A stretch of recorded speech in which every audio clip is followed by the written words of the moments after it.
Muy buenos días, Dios les bendiga a cada uno de ustedes también en casa. Hoy lamentablemente no pudimos transmitir en vivo, en directo, pero usted puede estar en este momento viendo ya el servicio en diferido. No lo pudimos hacer porque la empresa prestadora del servicio de internet en el sector tuvo una afectación. Pero bien, aquí estamos con todos nuestros hermanos celebrando y glorificando el nombre del Señor. Quiero invitarle a cada uno de ustedes, por favor, a que pueda ir a Mateo capítulo 16, versículo del 13 al 20 nuevamente. Igualmente en casa puede ir a Mateo capítulo 16, versículo del 13 al 20, o puede observarlo en la pantalla de su televisor. Bien, mientras que usted busca ese pasaje de las Escrituras, permítame decirle que durante esta semana continué pensando acerca de la importancia de saber si realmente hemos tenido un encuentro personal con Cristo y como resultado de ese encuentro una genuina conversión. ¿Sabe? Entendemos por un encuentro con Cristo el momento, el instante donde logramos reconocer al Señor Jesucristo como lo que realmente Él es, el Hijo de Dios. Y la inminente necesidad que tenemos de aceptar su ofrecimiento de redención y perdón por causa de nuestra condición pecaminosa. Ahora, es importante aclarar que esto solo es posible gracias a la obra del Espíritu Santo en el corazón de una persona.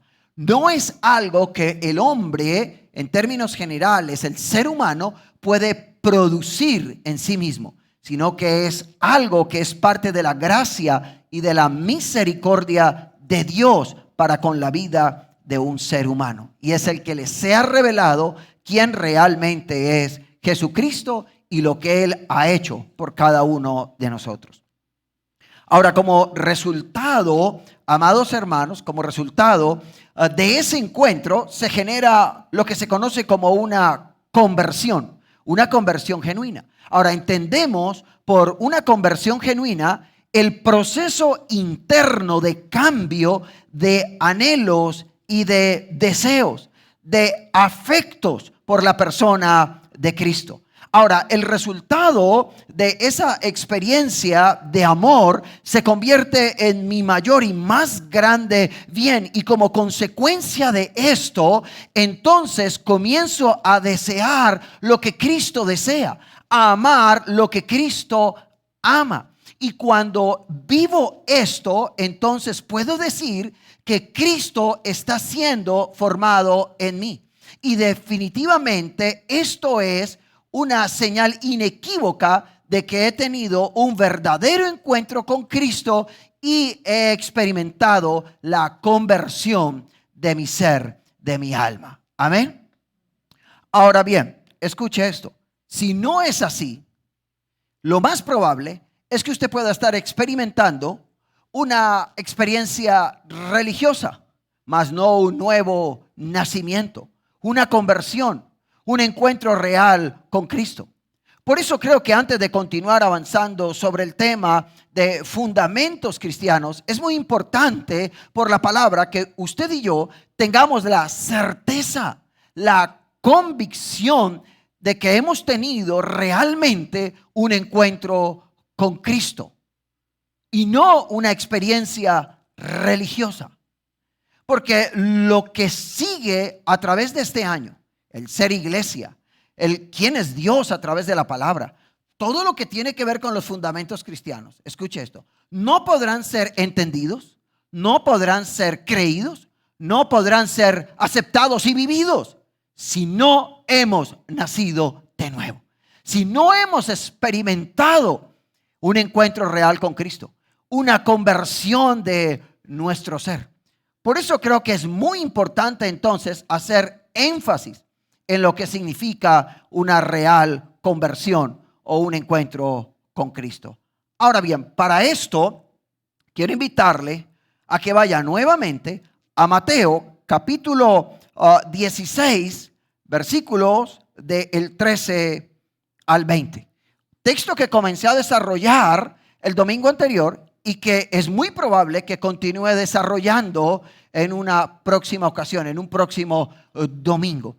Creo que el texto tiene tanto que decirnos que no fue suficiente con haberlo tocado el domingo anterior, sino que es necesario volverlo a tocar para poder seguir extrayendo lo que hay ahí, la riqueza espiritual que hay dentro de este texto. Mira lo que dice las Sagradas Escrituras. Viniendo Jesús a la región de Cesarea de Filipo, preguntó a sus discípulos diciendo: ¿quién dicen los hombres que es el Hijo del Hombre? Ellos dijeron: unos Juan el Bautista, otros Elías y otros Jeremías o alguno de los profetas. Y él les dijo: ¿y vosotros quién decís que soy yo? Respondiendo Simón Pedro dijo: tú eres el Cristo, el Hijo del Dios viviente. Entonces le respondió Jesús: bienaventurado eres, Simón, hijo de Jonás, porque no te lo reveló carne ni sangre, sino mi Padre que está en los cielos. Y yo también te digo que tú eres Pedro, y sobre esta roca edificaré mi iglesia, y las puertas del Hades no prevalecerán contra ella. Y a ti te daré las llaves del reino de los cielos. Y todo lo que atares en la tierra será atado en los cielos, y todo lo que desatares en la tierra será desatado en los cielos. Entonces mandó a sus discípulos a que a nadie dijesen que él era Jesús, el Cristo. Amén y amén.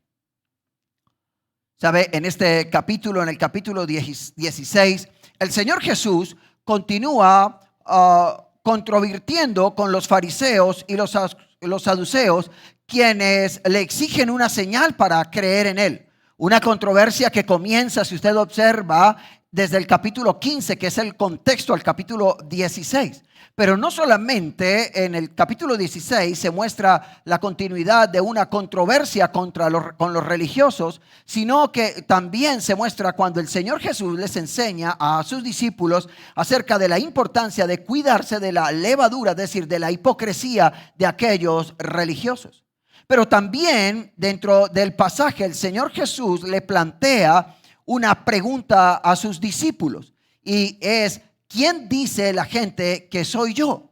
Pero también continúa la pregunta ahora direccionada de manera personal y enfática a ellos: ¿y quién dicen ustedes que soy yo? Ahora bien, la respuesta de los discípulos abarca dos conceptos de los tres que hay dentro del pasaje.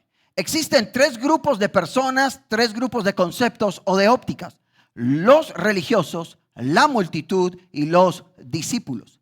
Así que los discípulos solo mencionan la multitud y lo que ellos piensan, pero no menciona a los religiosos. Si usted mira el contexto del pasaje, se dará cuenta pues que la idea o la visión de quién es Cristo para los religiosos era la de un falso profeta. Para ellos él no era el Mesías, el Salvador, el que había de venir, el cumplimiento de la promesa que había sido hecha a Abraham.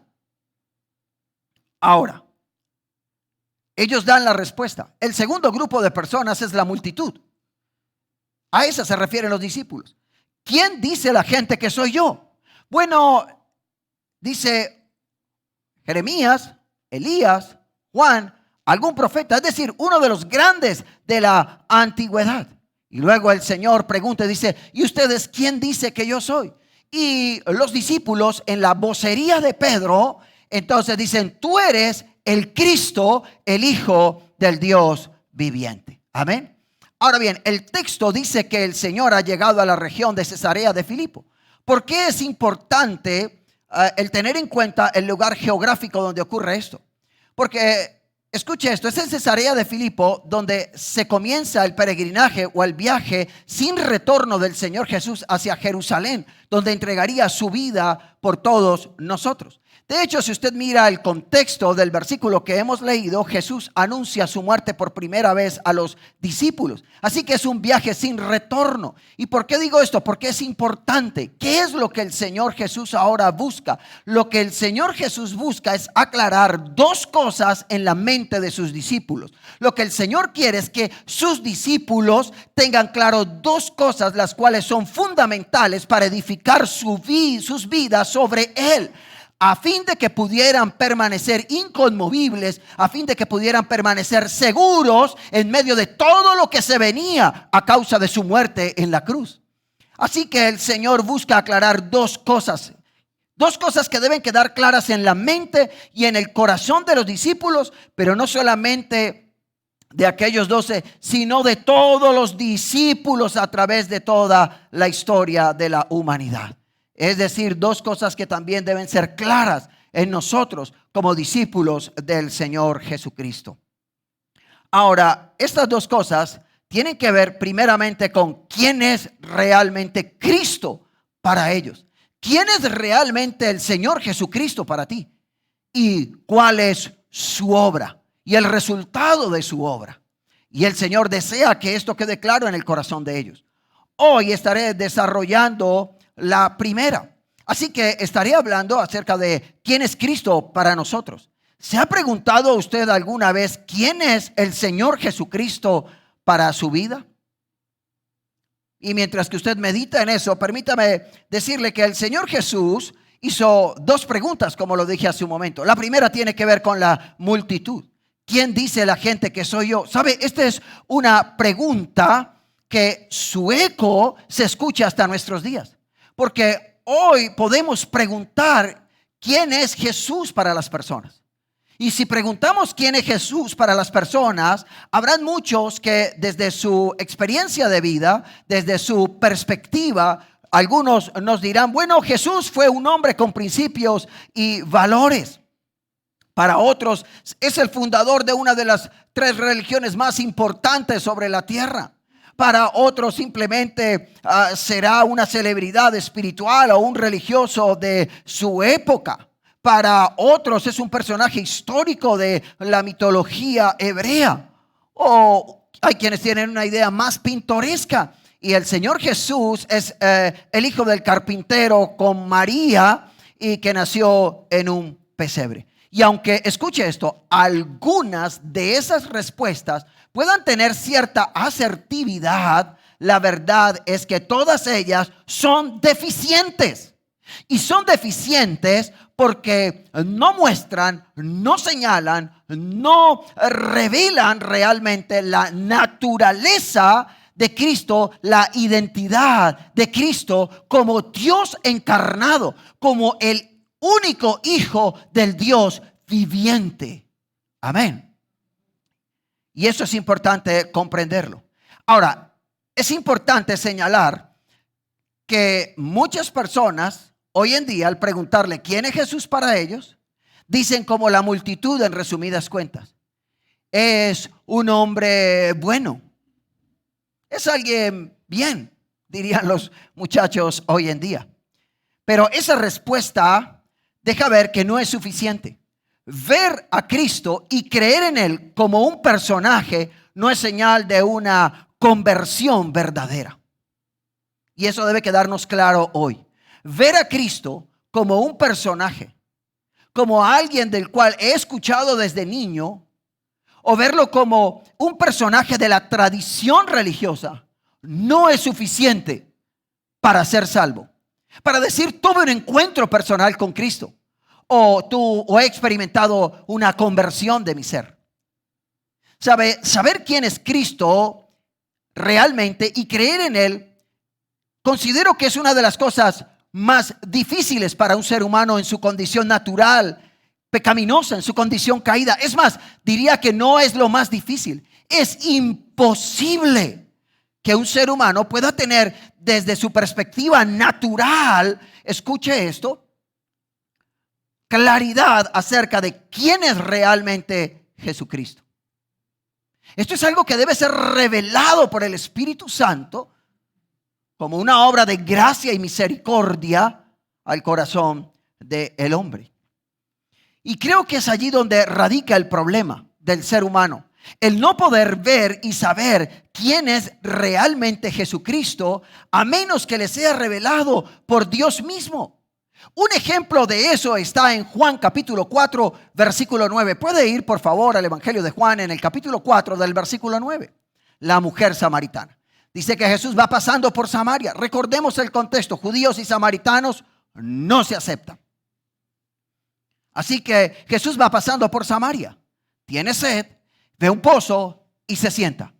Sus discípulos van a comprar provisiones. Jesús queda solo y llega una mujer. Una mujer que el texto define como una mujer samaritana. El énfasis está allí, no en el nombre de ella, sino en la condición de ella. ¿Quién es realmente ella? Ella es una mujer samaritana. Y el Señor viene con su cántaro para sacar agua. Y el Señor le dice a aquella mujer, mujer, dame de beber. Pero quiero que se centre en el versículo 9, por favor. Entonces la mujer samaritana le dice, ¿cómo tú, siendo judío, hagamos un alto? ¿A quién tengo en mente que no puedo ver? ¿A quién tengo al frente? ¿A quién tengo en mente que no puedo ver? ¿A quién tengo al frente?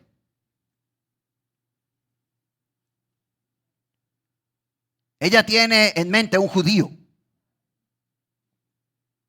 Es un judío, naturalmente. Un hombre en una condición pecaminosa y caída, en tinieblas, en oscuridad, en esclavitud, no puede ver realmente ni saber quién es Cristo. Es algo que no puede producir, es algo que tiene que ser revelado. No es como la nueva era plantea, no es como los movimientos de espiritualidad modernos dicen, descubre el Dios que hay en ti. Él no está allí, Él está afuera. Y viene y es revelado a nosotros. Y viene para vivir y para morar en nosotros. Eso es lo que dice la Biblia. Cierro paréntesis. Ahora, mira lo que ella dice. ¿Cómo tú siendo un judío, me pide a mí agua? Y el Señor Jesús responde y le dijo, si tú conocieras, mujer, si tú supieras realmente quién te está pidiendo de beber, le pedirías que te diera de su agua, porque el que bebe de esta agua no volverá a tener sed jamás. Hablando de la necesidad espiritual que todos tenemos, de salvación, de consuelo, de restauración.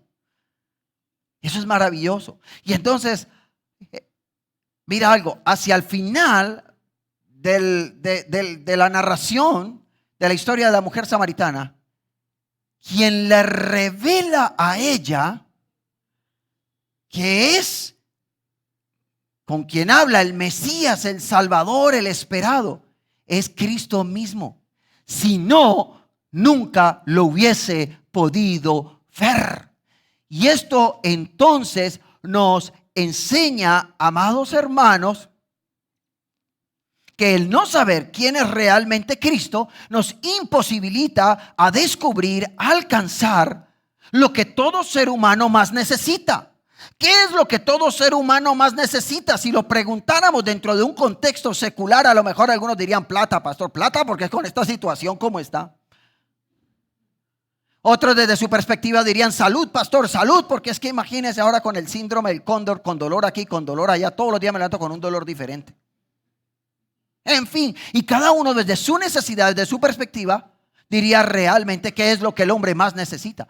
Pero bíblicamente lo que el hombre más necesita, la mayor necesidad de un ser humano, es la de tener una revelación acerca de quién es Cristo y lo que Cristo ha hecho por él para salvarle, para reconciliarle nuevamente con el Padre, para rescatarle, para sacarle de la oscuridad y de la condenación en que se encuentra, para traerle a vida eterna en él. ¿Cuántos alaban al Rey de Gloria por eso? ¿Puede alabar a Dios por eso?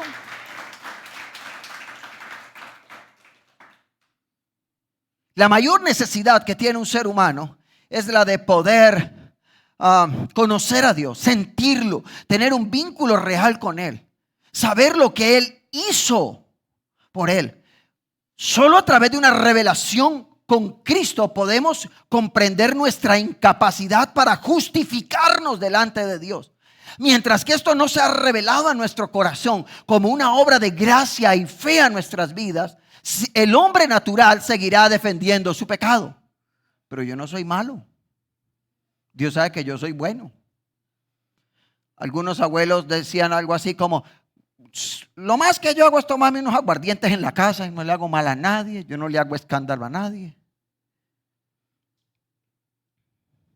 Yo soy muy. Y Jesús dijo que el único bueno era Dios. Y en contraste con esa expresión, soy bueno, Pablo dice, por cuanto todos los hombres pecaron, fueron destituidos de la gloria del Señor. No hay uno bueno, no hay quien haga el bien. Porque el pecar es un asunto que va más allá, lo he enseñado en servicios anteriores, que va más allá de la acción o del hecho como tal, que tiene que ver con la intencionalidad del corazón, que tiene que ver con el afecto del corazón. Amén. Ahora bien, es algo que se debe ser revelado al corazón de la persona. Así que lo más importante, la mayor necesidad es la de nosotros poder ser reconciliados nuevamente con el Señor.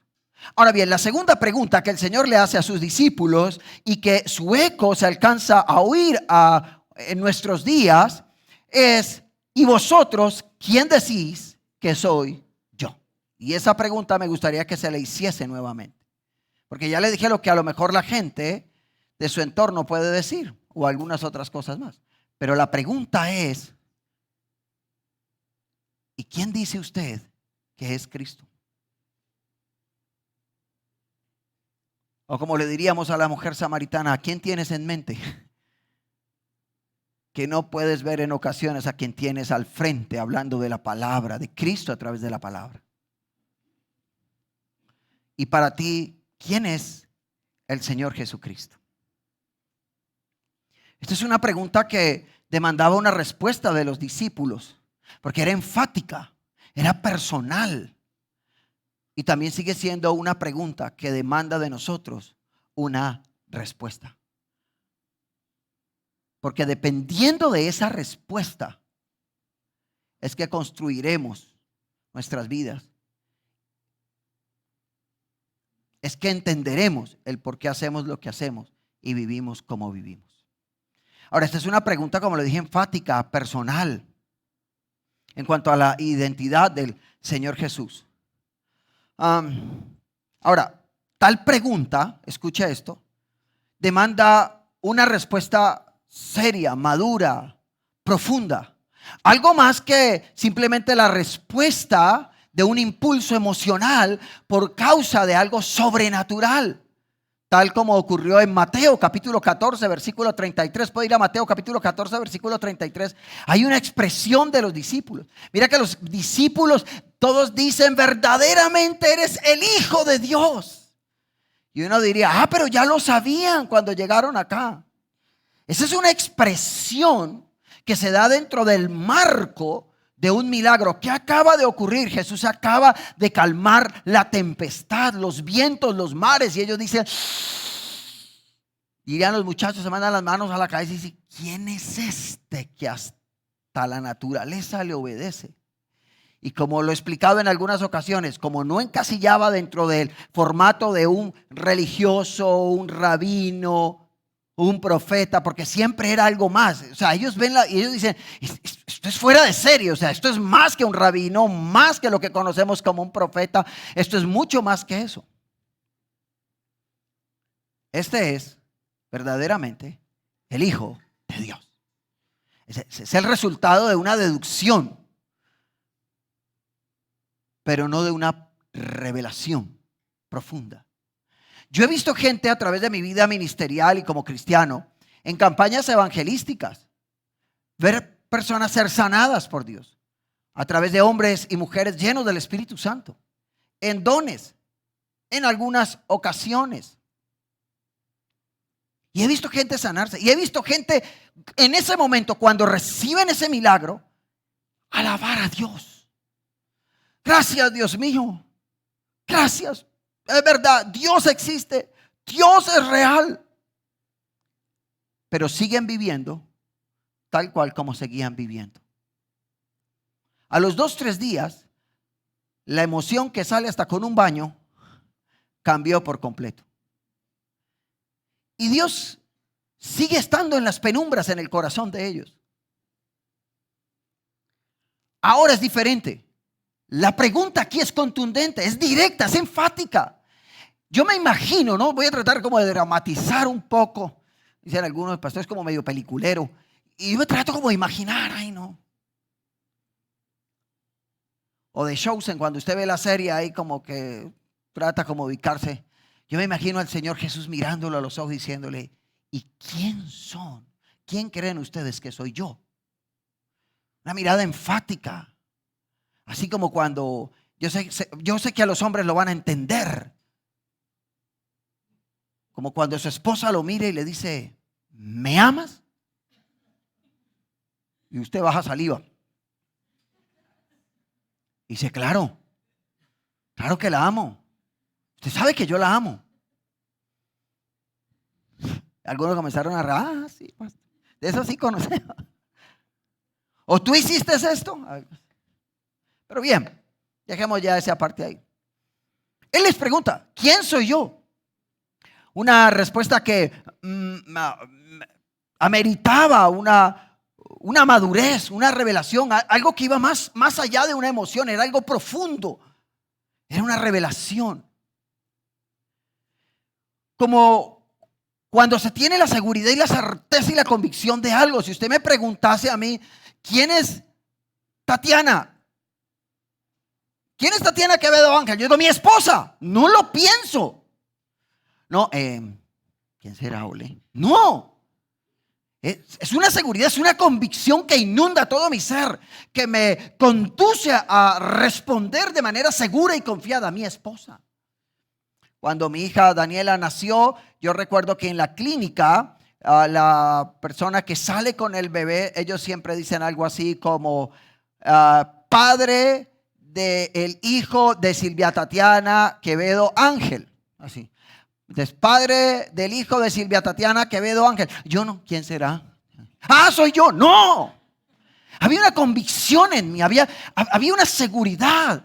¿Por qué? Porque es una certeza vivida, una realidad vivida. ¿Cuál? Ella es mi esposa, esa criatura que acaba de nacer es mi hija.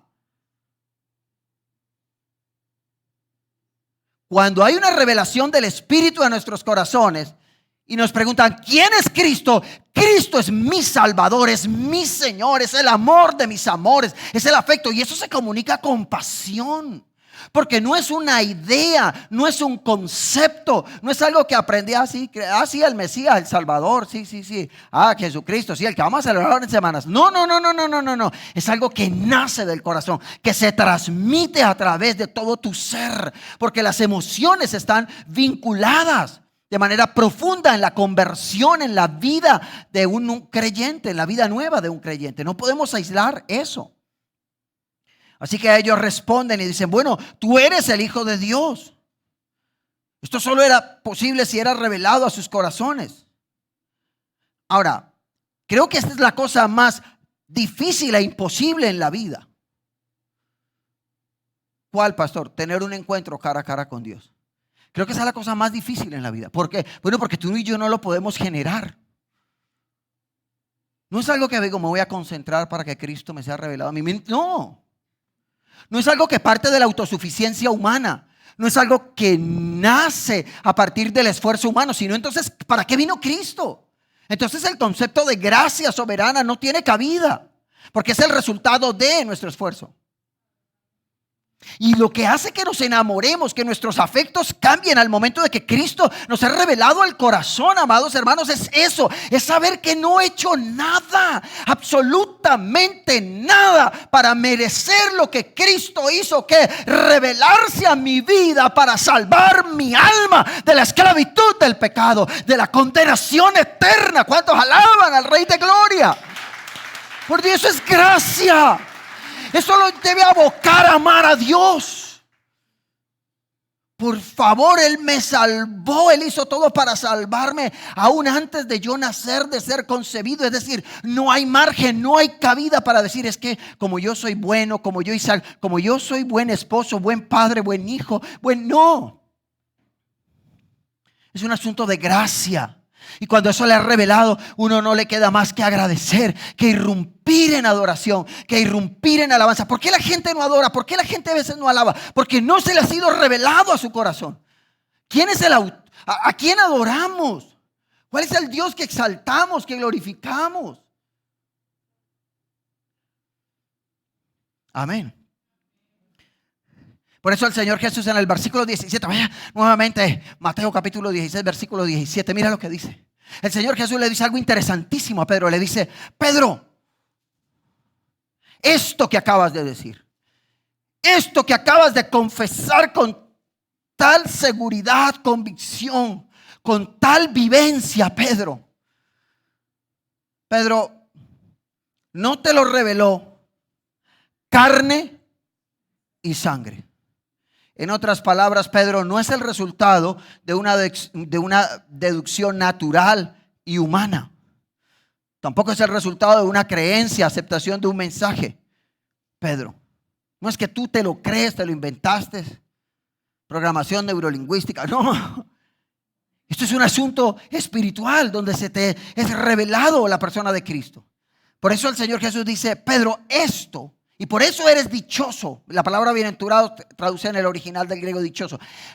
Por esto eres dichoso, Pedro. Por esto es dichoso, es feliz, alegre de manera indescriptible. Por eso eres feliz, porque el Padre te lo ha revelado. Y de eso hablaré más adelante. Denme unos minutos con paciencia. Voy a dejar la idea allí. Súbala a la nube y ahora la descarga nuevamente. Bien, en el mundo hay muchas personas que creen en Dios y otros que aceptan como verdadero y como bueno el mensaje del Evangelio. Pero el punto con esto es que esto no es suficiente para hacer de Cristo el fundamento de mi vida, para tener un encuentro real con Él. Escuche, esto no es suficiente para experimentar una conversión. Hay gente que ve en el Evangelio y en la iglesia un mensaje bueno, ¿no? A mí me gusta ir allá, me gustan las alabanzas, la gente es chévere, además lo que dicen es bueno. Eso es bueno, le sirve a uno. Pero eso no es suficiente para ser salvo. Eso no transforma tu vida. Eso no cambia tu vida. La conversión de una persona no consiste en aceptar una idea, ni en tener o en entender o en profesar un mensaje. La religión tradicional es la muestra de ello. Tienen una idea de quién es Cristo. Profesan esa idea, pero lo hacen desde la idolatría. Lo hacen desconociendo, mejor voy a organizar la frase. Lo hacen desconociendo la fe y la gracia divina para centrarlo en las obras. Entonces, dentro de la religión tradicional se enseña que uno es salvo por obras. Y la Biblia enseña que somos salvos por fe y por gracia, no por lo que hacemos. Y ahí hay una respuesta clara. Entonces, la conversión es, volvemos a repasar, ¿qué es la conversión real, pastor? Entonces, la conversión es un cambio, es una transformación en nuestros deseos y anhelos que se da como resultado de tener una revelación o de haber tenido un encuentro personal con Cristo. Es decir, lo que yo antes amaba, por lo que vivía, lo que disfrutaba, lo que me producía placer, ya no, me produce rechazo y repudio. ¿Por qué? Por causa de la presencia de Cristo. Es decir, por causa de que Cristo, que entiendo mi condición, por causa de que sé que desagrada a Cristo, entonces ya eso no me agrada. Ya en eso no encuentro un valor. Es decir, mis sentimientos, mis deseos, mis anhelos fueron reorientados. El pecador vive en el pecado, vive para el pecado y se deleita en el pecado. ¿Cuántos oyen a la gente reírse con los chistes de doble sentido? ¿Cuántos ven a la gente deleitarse? Algunos que les gusta andar criticando, murmurando, chismeando. Usted ve, la gente se ríe y se deleita en el pecado, en los comentarios morbosos, en miles de cosas, en los videos, en las cosas que sacan. Usted va a veces por el centro o por lugares donde hay una gran cantidad de personas y usted ve eso. En su trabajo usted lo puede ver. El pecador vive en el pecado, vive para el pecado y se deleita en el pecado. Pero cuando una persona ha tenido un encuentro personal con Cristo, sus afectos, sus emociones, sus sentidos, sus anhelos y deseos son reorientados por causa de esa revelación. Entonces ahora el que antes fumaba dice, uy, no, me fastidia, me molesta ese olor. El que estaba cautivo del alcohol dice, Dios mío, ¿yo cómo podía hacer eso? Ya le causa hasta repudio el olor al licor. Otros dicen cosas como, uy, ¿cómo yo hacía eso? Y le da ahora, cuando ve a otros haciendo lo que antes hacía y le producía risa, ahora le produce dolor. Dice, ay, qué tristeza ver esa niña. Ay, qué tristeza ver ese muchacho. Ay, qué tristeza ver cómo están destruyendo sus vidas. ¿Por qué? Porque por causa de la revelación que ha tenido en su corazón de quién es Dios, sus deseos, sus anhelos, sus sentimientos fueron reorientados. Y cuando eso ocurre, entonces puedes decir que has tenido un encuentro personal con Cristo. Amén. Ahora,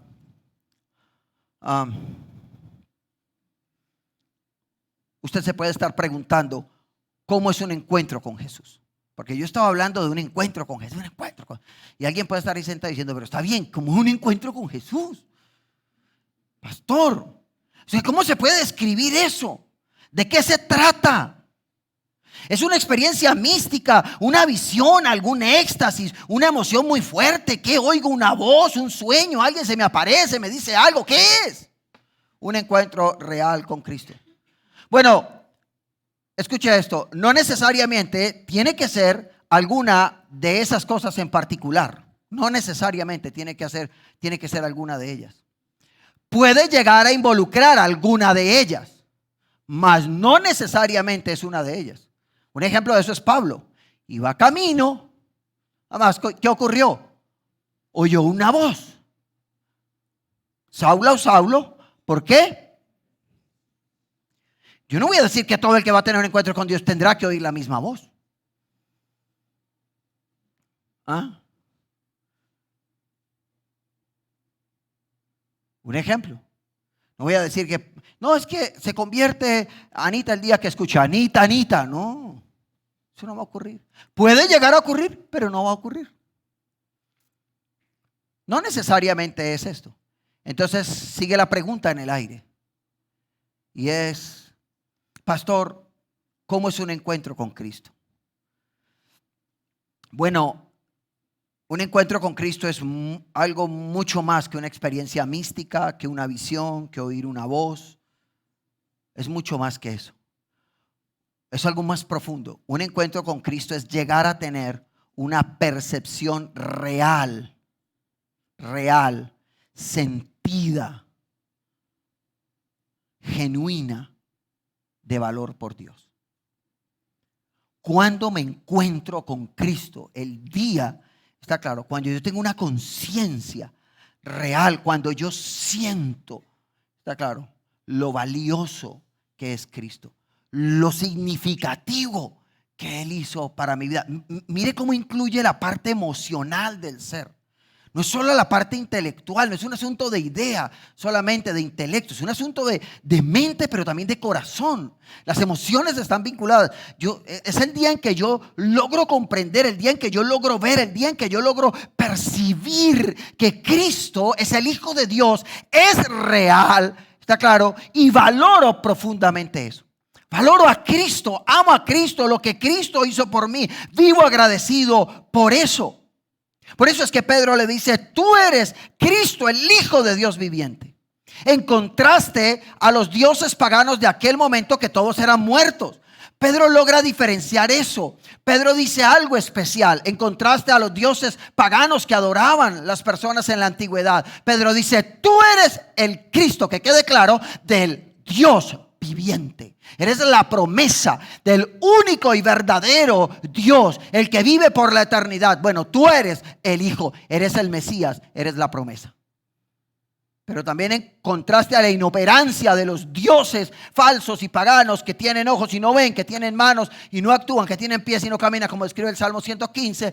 Entonces el Dios viviente se hace real, se hace manifiesto a la humanidad en su creación a través del Mesías para ayudarla, para rescatarla. Eso es un encuentro con Cristo, cuando yo logro comprender esa verdad en mi corazón, pero que más de manera intelectual es de manera vivencial. Por eso lo he dicho, la distancia más larga en el universo es de la mente al corazón. Esta verdad, esta información tiene que pasar al corazón y debe hacerse sentida, vivida, pero eso es algo que produce Dios en nosotros, en un acto de gracia y misericordia. Amén. Ahora surge otra pregunta y la última, y con esto termino. Pastor, ya me quedó claro que es un encuentro con Cristo. Ya lo tengo más claro. Es decir, ya me ha quedado que es tener una percepción real acerca de quién es Dios, ¿sí? Y esa percepción real me va a llevar a valorar, a amar a Dios. La conversión tiene que ver con reorientar mis sentidos, mis emociones. Pero pastor, ¿cómo sé yo si he tenido ese encuentro? Porque yo puedo creer haber tenido ese encuentro. Es más, una persona puede ir, lo he dicho durante varios sermones, una persona puede ir habitualmente a la iglesia. Puede cantar en la iglesia. Puede leer la Biblia de vez en cuando, porque ¿sabía usted que hasta los ateos han leído la Biblia? Claro, para tratar de contradecirla. La han leído. O sea, una persona puede leer la Biblia, puede orar, un religioso puede orar y su oración no tener ningún efecto sobre su vida. El ejemplo, el fariseo y el publicano. Gracias, Señor, en su oración, porque yo no soy como ese pecador. Yo diezmo, yo oro, yo cumplo la ley, Señor, guardo el sabbat. Gracias. Está linda yo. Y el otro dijo, Señor, sé propicio a mi pecador. Es lo único que puedo decir. Soy tan pecador que no me siento ni siquiera digno de referirme a ti. Solo te pido, ten misericordia. ¿Y sabes qué dijo el Señor Jesús? Ese publicano, cuando salió de allí, salió perdonado, salió justificado ante Dios. Mas el otro siguió en su misma condición de muerte espiritual. Así que entonces una persona puede leer la Biblia, una persona puede hacer oraciones, puede ir a una iglesia asiduamente, puede ser generoso, puede dar y ser un reo de condenación. Pues en aquel día muchos, no pocos, en contraste, pocos los que hallan el camino estrecho y cruzan la puerta estrecha. En contraste con el camino que lleva a la condenación es ancho, muchos transitan por él. También en contraste con en aquel día muchos dirán, en tu nombre echamos fuera demonios, en tu nombre sanamos enfermos. Escucha esto, en tu nombre profetizamos, es decir, hablamos de ti.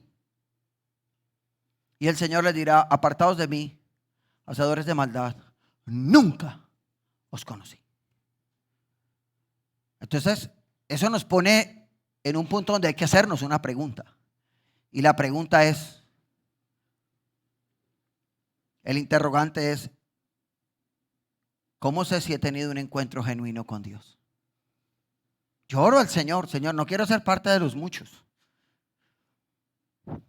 Y debo examinar mi vida a la luz de la palabra entonces, para ver si realmente he tenido o no he tenido ese encuentro con el Señor Jesús. Ahora usted dirá, pastor, pero entonces si hacer eso está mal y entonces no hago nada. No falta. ¿Puede alguien pensar así? No, permítame aclararle algo. Lo que el Señor está dejando ahí claro también es que la iniquidad o el pecado es un asunto que va más allá de obras y de acciones.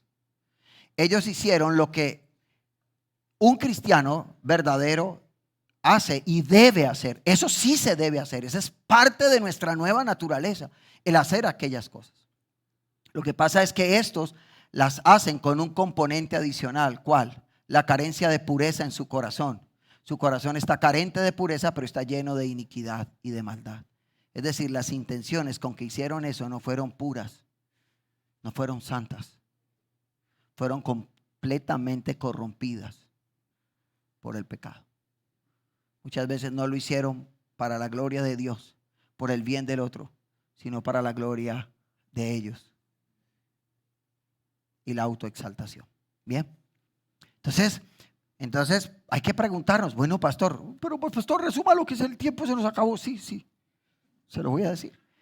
Yo no se lo voy a responder, se lo va a responder el apóstol Pedro. Primera carta del apóstol Pedro, capítulo 1, versículo del 8 al 9. Ahí está la respuesta.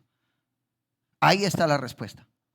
El apóstol Pedro, hablando a los creyentes que están siendo perseguidos y pasando por diversas pruebas, no solamente en Asia Menor, sino en diversas lugares, regiones, como comienza aclarando en el capítulo 1 de su carta. Pedro le dice algo a estos creyentes. Mira lo que dice, por favor. Primera de Pedro 1, del 8 al 9. No sé si por favor lo tienen en la Nueva Traducción Viviente. Yo lo voy a leer en la Nueva Traducción Viviente. Ustedes aman a Jesucristo. Mire, si no están en las pantallas, aquí. Ustedes aman a Jesucristo a pesar de que nunca lo han visto. Aunque ahora no lo ven, confían en Él y se gozan con alegría gloriosa e indescriptible. La recompensa por confiar en Él será la salvación de sus almas.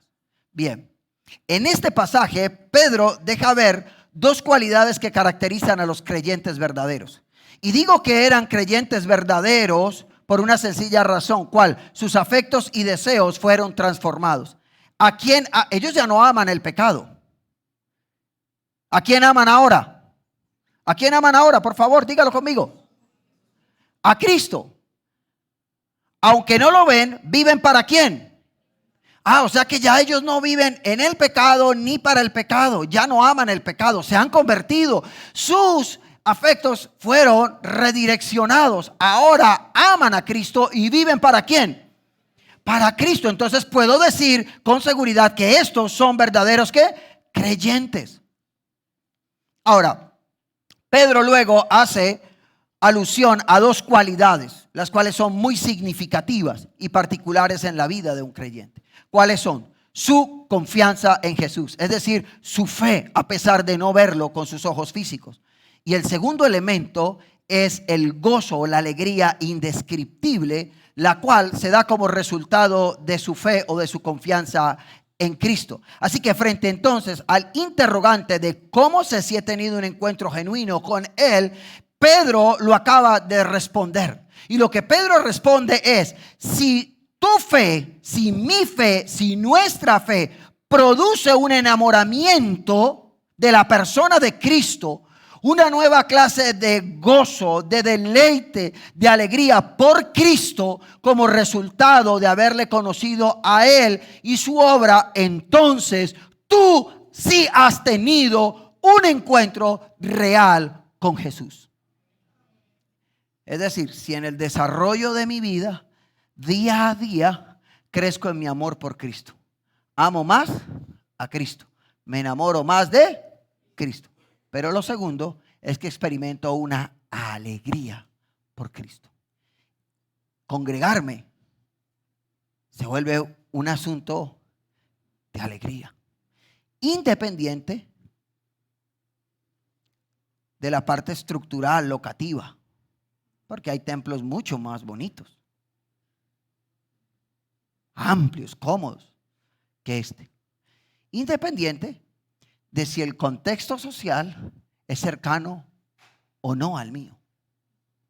Independiente si el predicador es carismático o no. Me produce alegría ir a la iglesia porque voy a adorar al Señor, porque voy a alabar al Señor, porque voy a expresarle mi gratitud por toda la obra que Él ha hecho. Pastor, esto es muy fuerte lo que usted está diciendo y veo algunos rostros taciturnos, pensativos, meditabundos y serios. O sea que el resto de mi vida, ¿yo qué he hecho? Bueno, permítame decirle algo. Dios ha sido tan bueno y misericordioso que hoy lo trajo.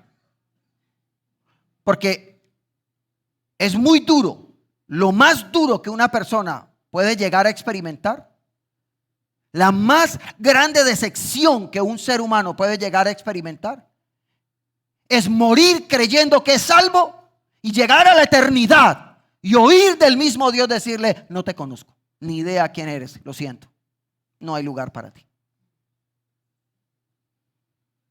Así que, con todo respeto, no estaría molesto en este momento. Estaría agradecido si estoy siendo confrontado, si Dios está hablando a mi corazón, si Dios me está haciendo caer en cuenta en algo, porque estoy diciendo: gracias, te has atravesado en mi caminar, te atravesaste, Señor Dios, me sacaste miles de letreros hoy en el camino para decirme: mira bien qué estás haciendo, cómo estás viviendo, porque necesitas un encuentro real conmigo. Si alguien está aquí sentado y dice: pastor, pero yo tuve eso. Sí, es verdad, todo eso que usted ha dicho yo lo viví, pero hoy no lo vivo. Entonces, ¿qué pasó? ¿Me desconvertí? Algo así. No. Simplemente hiciste lo que es más fácil para cualquier cristiano: ¿qué? Dejar tu primer amor. ¿Qué es lo más fácil? ¿Qué es lo más difícil? Tener un encuentro con Jesús. ¿Qué es lo más fácil? Dejar nuestro primer amor. Dejar que Cristo sea el centro de nuestros afectos para volver a mirar algunas cosas del pasado y amarlas, disfrutarlas, pero volviendo de vez en cuando acá. Entonces, ¿qué tienes que hacer? Lo que Cristo le dijo a la iglesia de Éfeso, cuando le dijo: has dejado tu primer amor. Vuelve a hacer las obras que hacías antes. ¿Cuáles son las obras que hacíamos antes? Deleitarnos en Jesús. Venir a la iglesia con la actitud de agradecimiento. No perder la capacidad de asombro cuando venimos a la iglesia. Es que es lo mismo en la iglesia. Pastor allá con la gritadera.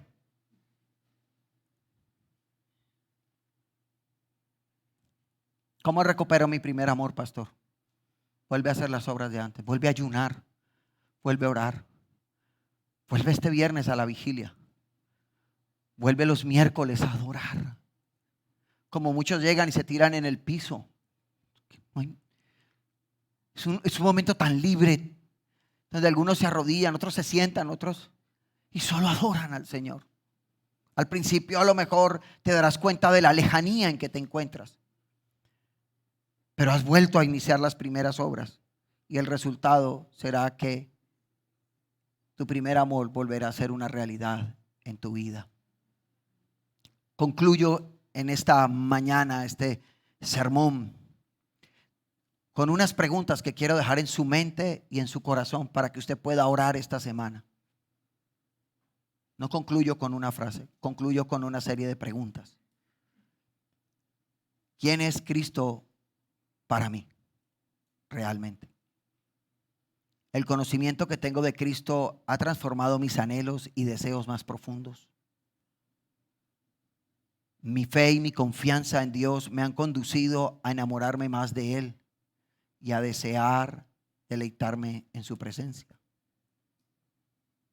Quiero dejarle esas 4 preguntas en su corazón para que usted pueda orar. Si su respuesta es no, gracias, Dani. Si su respuesta es no, creo que el punto de su conversión acaba de comenzar. Es allí cuando reconocemos que no hemos nacido y que necesitamos nacer, donde la conversión comienza a ocurrir. Entonces anhele en esta semana que el Espíritu Santo revele esto a su vida. De hecho, cuando eso ocurra, ya está siendo revelado. Amén. Y si usted dice a todo sí y tiene claro conforme a la Escritura, entonces simplemente explota en adoración a Dios y dele gracias con todo su corazón por haber tenido misericordia de usted y de mí. Amén. Puede colocarse en pie, por favor.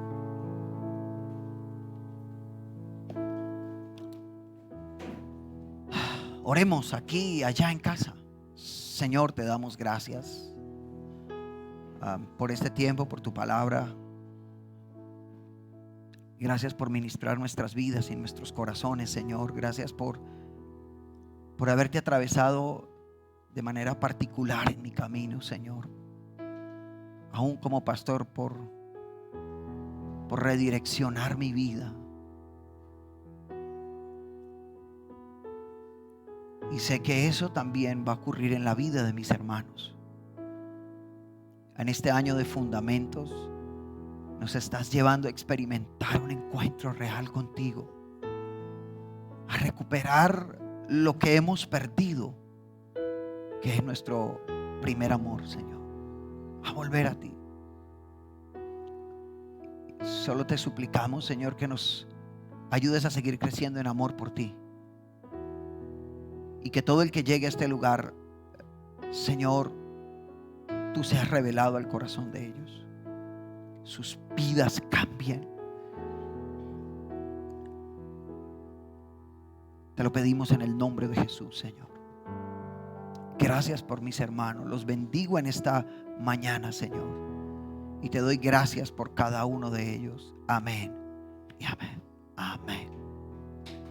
Que el Señor les bendiga, amados hermanos. No olviden el miércoles y el viernes les esperamos. Bendiciones.